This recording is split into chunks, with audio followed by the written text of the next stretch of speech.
Hey, what's up guys? How's it going? Welcome back to Build Your Wealth with me, Ryan Ferguson. In this episode, I'm gonna show you guys how to be a millionaire the smart way. And on top of that, I also wanna show you guys how you can just invest $100 a week and be a millionaire from there. And that is possible through the effect that is called the compound interest. Albert Einstein himself, as one of the smartest person that's ever born on earth, he said that it's the 8th wonder of the world.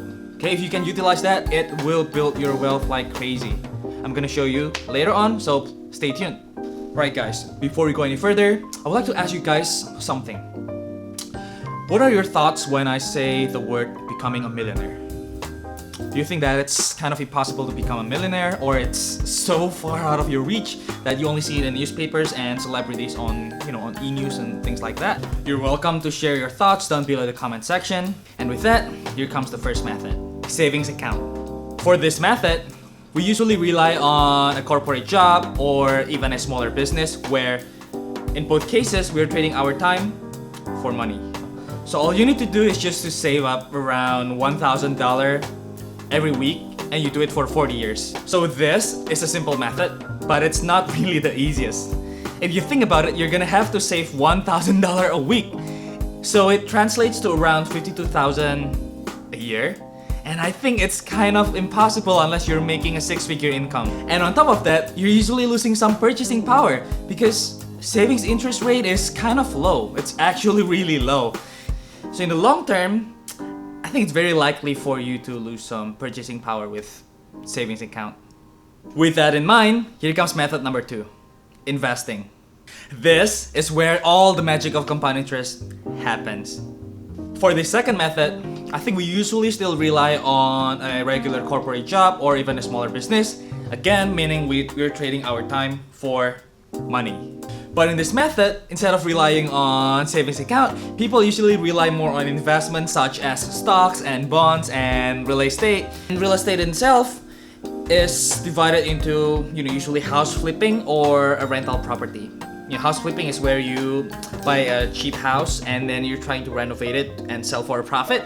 And the other one is rental properties. They usually rely on a steady, kind of like dividend style, steady stream of income. For a really long time, stocks has an average return of roughly 10% every year. Now I'll use myself as a practical example.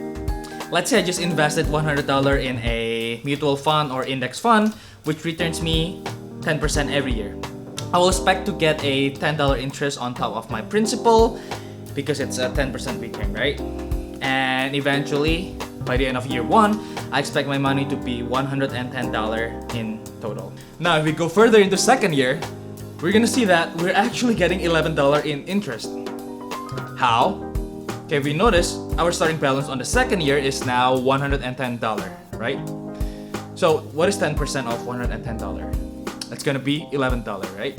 So it's no longer $10, but it has increased to $11. So an increase of $1 might seem a little at first, but if you keep on compounding the interest on top of the other interest, you're gonna snowball your wealth like crazy eventually. Now this is where things getting interesting. Imagine that same $100 in the same portfolio with 10% return.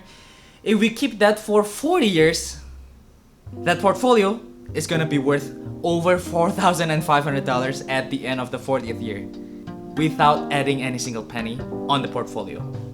Isn't it crazy? Let's make things a little crazier right here.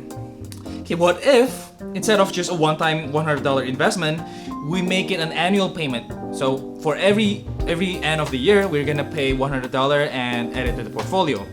Okay, if that's the case, after 40 years, we're gonna have over $44,000 worth of investment. If you think about it, you're only investing $100 times 40 years, which means you're only investing $4,000. But because of the magic of a compound interest, you're actually ending up with over 10 times your investment. You're only investing $4,000, yet you have over $44,000 in your portfolio. See, that's what I call crazy. Now, to make things even crazier, let's do this. What if that $100, instead of being invested annually, is now being invested weekly?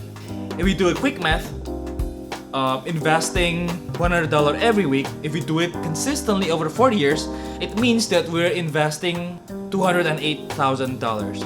But because of the power of the compound interest again, that $208,000 is actually worth over $2.3 million. Wow, now that's top of the line crazy. Now, there's one major catch with the compound interest though. It takes a lot of time to build up the momentum for the compound interest to work. Now, after learning all that, I'm trying to push all of you guys to start investing early. How? Take care of your finances. Make some budget, manage your spending, and allocate as much money as possible into investments. The earlier you start, the more you give time for the compound interest to work for you. And you know how powerful is the compound interest. So I think that's pretty much it for this episode, and thank you for watching. If you do like the video, please give it a thumbs up and subscribe. And on top of that, don't forget to hit that bell icon so that every time I share a new content, you will get notified. I'm planning to release around 2 to 3 videos every week, so stay tuned.